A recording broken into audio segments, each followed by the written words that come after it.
আমার ভাইয়েরা বন্ধুরা, এইভাবে কঠিন বিপদের মুহূর্তে ধৈর্য ধারণ করতে হবে। আজকে ছোট্ট সন্তান মারা গেলে আমাদের তো হাওতাশির কোনো সীমা থাকে না।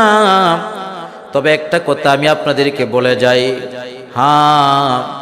ছোট্ট মাসুম বাচ্চা মারা গেলে কলিজার ভিতরে ব্যথা লাগতে পারে, এটাই স্বাভাবিক।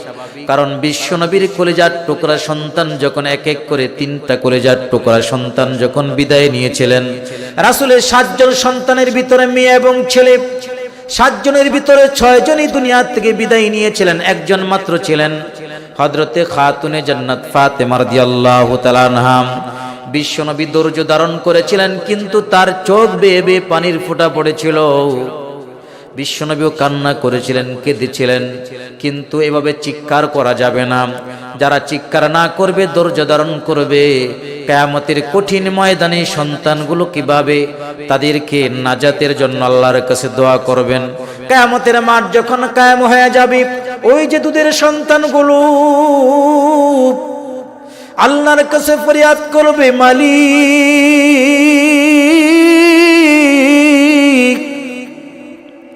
দুনিয়াতে আমরা মার আদর পাই নাই, দুনিয়াতে আমরা বাবার আদর পাই নাই। আজকে কঠিন কিয়ামতের ময়দানে আমরা আমার মার কোলে উঠতে চাই, বাবার কোলে উঠতে চাই।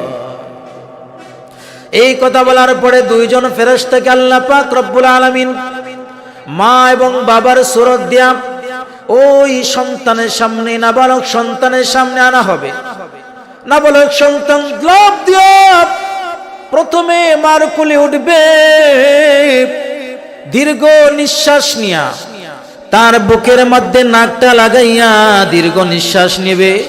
এরপরে কোল থেকে নেমে আসবে, আবার বাবার কোলে দৌড়ে উঠবে, তার নাকটা বুকের মধ্যে নিয়া দীর্ঘ নিঃশ্বাস নেওয়ার পর আবার কোল থেকে নেমে আসবে। আল্লাহকে ডাক দেয়া বলবে, আল্লাহ,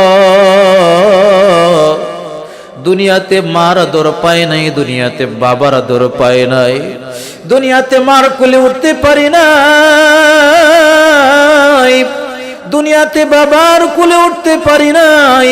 আজকে কঠিন কিয়ামতের ময়দানে নকল মা, নকল বাবা বানাইয়া আমার কাছে নিয়ে এসেছেন। নকল মার কোলে উঠতে চাই না, নকল বাবার কোলে উঠতে চাই না।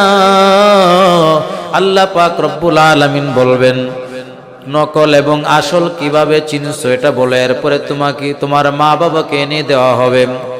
এবার ওই ছোট্ট সন্তান, মাসুম সন্তানটা ডাক দিয়ে বলবে, আল্লাহ, দুনিয়াতে যখন আমাকে নিয়ে এসেছেন আমি ছোট্ট ছিলাম,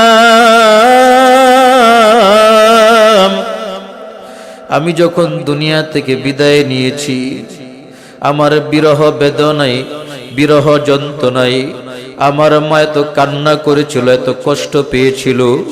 মার কলিজাটা আগুন দেয়া পোড়াইলে যেমন হয়, মার কলিজাটা জ্বলে পড়ে সারকার হয়েছিল, বাবার কলিজাটা জ্বলে পড়ে সারকার হয়েছিল। আজকে যখন নকল মা, নকল বাবার কোলে উঠলাম, বুকে যখন নাকটা লাগাইলাম, যখন মার কোলে উঠলাম, কলিজা পোড়ার গন্ধ আমি পাই নাই, নেমে আসলাম। বাবার কোলে যখন উঠে ফেললাম, কলিজা পোড়ার গন্ধ পাই নাই, আবার নিচে চলে আসলাম। এবার আল্লাহ পাক রব্বুল আলামিন বলবেন, তোমার মা তো জাহান্নামী হয়ে গেছে, তোমার বাবা তো জাহান্নামী হয়ে গেছে। বলে, মা বাপ যদি জাহান্নামী হয়, মা বাবার সাথে মুলাকাতের জন্য জাহান্নামে আমি যাব, প্রয়োজনে আমাকে জাহান্নামে নিয়ে যান, জাহান্নামে গিয়া আমার মার সাথে বাবার সাথে সাক্ষাৎ করব। আল্লাহু আকবার। এবার আল্লাহ পাক বলবেন, না না না, তোমরা তো কোনো পাপ করো নাই, তোমাদেরকে জাহান্নামে যাওয়া হবে না, জাহান্নামে যাওয়া লাগবে না। এবার আল্লাহ পাক রব্বুল আলামিন ওই ছোট্ট মাসুম সন্তানদের আহাজারির কারণে, তাদের চিৎকারের কারণে, কান্নাকাটির কারণে আল্লাহর আরশ পর্যন্ত কম্পন শুরু হয়ে যাবে। আল্লাহ পাক রব্বুল আলামিন ফেরেশতাদেরকে বলবেন, ও ফেরেশতারা যাও, তার মা বাবাকে জাহান্নাম থেকে নিয়া ওই দুই সন্তানের কাছে ফিরে দাও, কারণ দুনিয়াতে তারা মার কোলে বাবার কোলে উঠতে পারে না। আজকে কিয়ামতের ময়দানে এই কষ্ট তো তাদেরকে করতে দিব না, বরং আজকে তাদের চাওয়া পাওয়াগুলো পূর্ণ করে দিব। ওই মাসুম বাচ্চাদের দোয়ার বরকতে আল্লাহ পাক রব্বুল আলামিন মা বাবাকে জাহান্নাম থেকে জান্নাতে ঢুকায়া দিবেন। সুবহানাল্লাহ। এজন্য সন্তান মারা গেলে, ছোট্ট সন্তান মারা গেলে আমরা হাহুতাশ করব না, হতাশ হব না। কান্না তো আসবেই, কিন্তু ধৈর্য ধারণ করব। আমারও 4 দিনের একটা ছোট্ট সন্তান, কলিজার টুকরা মেয়ে মারা গেছেন। কারণ ছোট্ট সন্তান মারা যাওয়ার পরে কত কষ্ট, এটা আমি নিজেও কিছু জানি। তবে সবর করতে হবে, ধৈর্য ধারণ করতে হবে। যারা ধৈর্যের পরিচয় দিবে আল্লাহ পাক রব্বুল আলামিন এই দুনিয়াতেও তাদেরকে সম্মান দান করবেন, পরকালেও তাদেরকে সম্মান দান করবেন।